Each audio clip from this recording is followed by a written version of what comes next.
बात बिगड़ती देखकर मुनि वशिष्ठ आगे आए और महाराजा दशरथ को समझाया। राम की शक्ति के बारे में, प्रतिज्ञा तोड़ने के संबंध में, महर्षि विश्वामित्र के साथ रहने पर राजकुमार राम को होने वाले लाभ के बारे में, यानी किस किस बारे में समझाया कि राम की जो शक्ति है, यानी कि राम को आप बच्चा मत समझिए, वो बहुत ही शक्तिशाली हैं। दूसरी बात, प्रतिज्ञा तोड़ने। कौन सी प्रतिज्ञा?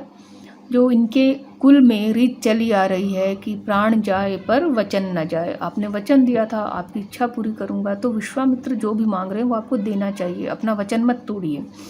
और महर्षि विश्वामित्र के साथ रहने पर राजकुमार राम को लाभ ही होंगे, इस बारे में समझाया, फायदे होंगे। राजन, आपको अपना वचन पूरा करना चाहिए। रघुकुल की रीति यही है, यानी उनका जो रघुवंश है उसने हमेशा ही अपने वचन को निभाया है, कभी भी तोड़ा नहीं है।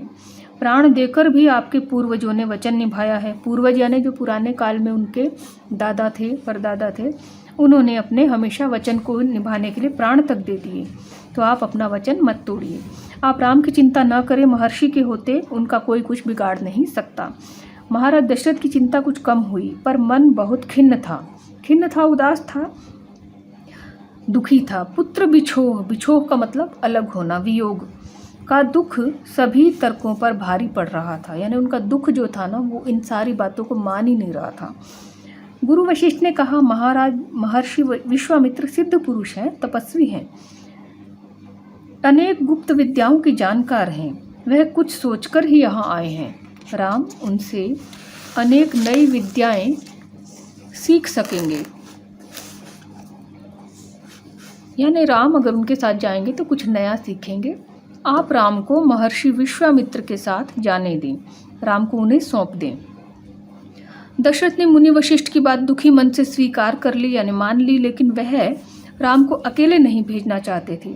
उन्होंने विश्वामित्र से आग्रह किया, कहा कि वे राम के साथ उनके छोटे भाई लक्ष्मण को भी ले जाएं। महर्षि विश्वामित्र ने महाराज दशरथ का यह आग्रह स्वीकार कर लिया। राम और लक्ष्मण को तत्काल दरबार में बुलाया गया। महाराज दशरथ ने उन्हें अपने निर्णय की सूचना दी। निर्णय यानी उन्होंने जो डिसीजन लिया था, उन्होंने निश्चय किया था, वो बताया। दोनों भाइयों ने उसे सहर्ष स्वीकार कर लिया, सहर्ष, खुशी से, ठीक है, सिर झुकाकर आदर सहित। इसकी सूचना माता कौशल्या को दी गई।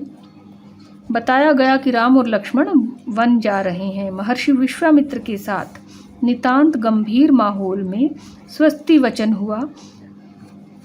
वहाँ नितांत यानी एकदम बिल्कुल गंभीर था माहौल, जो वातावरण था गंभीर हो गया, क्योंकि कोई खुशी की बात तो थी नहीं, अपने बेटे को भेजते हुए गंभीर थे।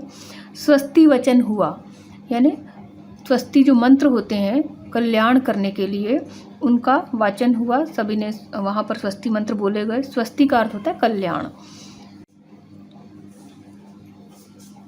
महर्षि विश्वामित्र के साथ नितांत गंभीर माहौल में स्वस्ति वचन हुआ। शंख ध्वनि हुई, शंख बजाए गए, नगाड़े बजे। महाराज दशरथ ने भावुक होकर दोनों पुत्रों का मस्तक चूमकर, मस्तक यानी माथा चूमकर उन्हें महर्षि को सौंप दिया। दोनों राजकुमार बिना विलंब किए महर्षि के साथ चल पड़े। विलंब क्या होता है? देर।